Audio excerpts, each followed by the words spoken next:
एक पत्नी की दर्द भरी कहानी। सुलेखा छत पर सीढ़ियों से लगभग दौड़ती हुई पहुंची। उसकी सांस फूलने लगी। उठती बैठती धड़कनें उसको स्पष्ट सुनाई दे रही थी। गर्म तन पर जब बारिश की बूंदें पड़ी तो वह सिंहर उठी। रोम रोम जैसे एक अनकहे एहसास से पुलकित हो उठा। उसे लगा अभी अनुरूप जी आएंगे और टीवी सीरियल के हीरो की तरह आकर उसको अपने आलिंगन में कस लेंगे।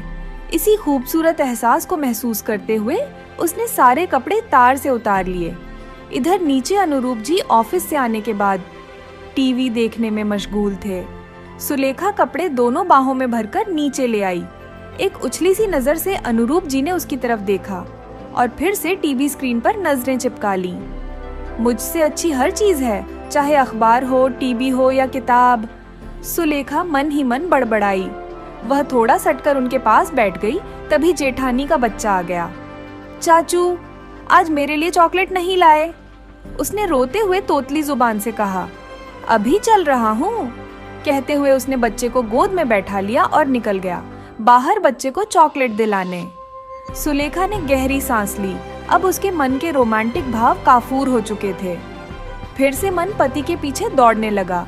कितने सपने देखे थे उसने पति के लिए कि विवाह के बाद अनुरूप अपने नाम के अनुरूप ही उसका ख्याल रखेंगे, उस पर किसी फिल्मी दीवाने प्रेमी की तरह जान छिड़केंगे, बिल्कुल उसी नीले बड़े घोड़े वाले राजकुमार की तरह जो अक्सर उसे सपने में अपने घोड़े पर बैठाकर दूर खूबसूरत वादियों में घुमाने ले जाता और उसके गेसुओं की छांव में बैठकर उसकी नजरों से नजरें मिलाकर न जाने कितनी ही अनसुनी बातें कर जाता। बहू, आज खाने में कुछ हल्का सा बना लेना, ज्यादा गरिष्ठ भोजन ठीक नहीं रहेगा रात में। सुनकर सुलेखा चुप रह गई और प्रत्युत्तर में बस गर्दन ही हिलाई। सुलेखा सोचने लगी, रात के व्यक्तिगत पलों में अनुरूप के पास उड़ेलने के लिए प्रेम का अथाह समुद्र होता है जो भोर होने से पहले ही सूख जाता है और उस दलदल में सुलेखा का वजूद जैसे कहीं खो सा जाता है। प्रेम भी अजीब सा होता है, बस थोड़े से ही में खुश।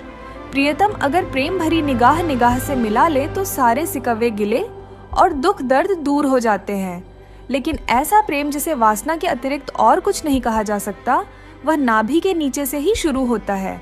आंखों से उसका कोई लेना देना नहीं। 2 पल हाथों में हाथ डालकर साथी के साथ 4 कदम चलना जैसे कदमों को नई ऊर्जा से भर देता है। धीरे धीरे सुलेखा का मन पीछे को खींचने लगा, क्योंकि प्रेम एक जगह एक बंधन में रुकता ही कहाँ है। वो तो पागल पवन सा, समधुर धुन सा बस बजता ही रहना चाहता है। आजकल तुम मुझसे खिंची खिंची सी रहती हो, अनुरूप ने उसे आलिंगन में लेते हुए कहा तो वह कसमसाई और चिल्लाकर कह देना चाहती थी कि यह प्रेम अब उससे नहीं होता, लेकिन वह चुप हो रही खामोशी से उस तूफान को गुजर देना चाहती थी, क्योंकि वह अनुरूप से प्रेम करती है। सच्चा प्रेम भले ही उसका प्रेम प्रेम के अनुरूप नहीं हो। तुमने कभी पूछा नहीं मुझे क्या पसंद है? सुलेखा ने अपना पल्ला ठीक करते हुए कहा। अरे इसमें पूछना ही क्या, हम तुम एक ही है ना, 2 जिस्म एक जान, अनुरूप ने करवट लेकर अलसाई आवाज में कहा।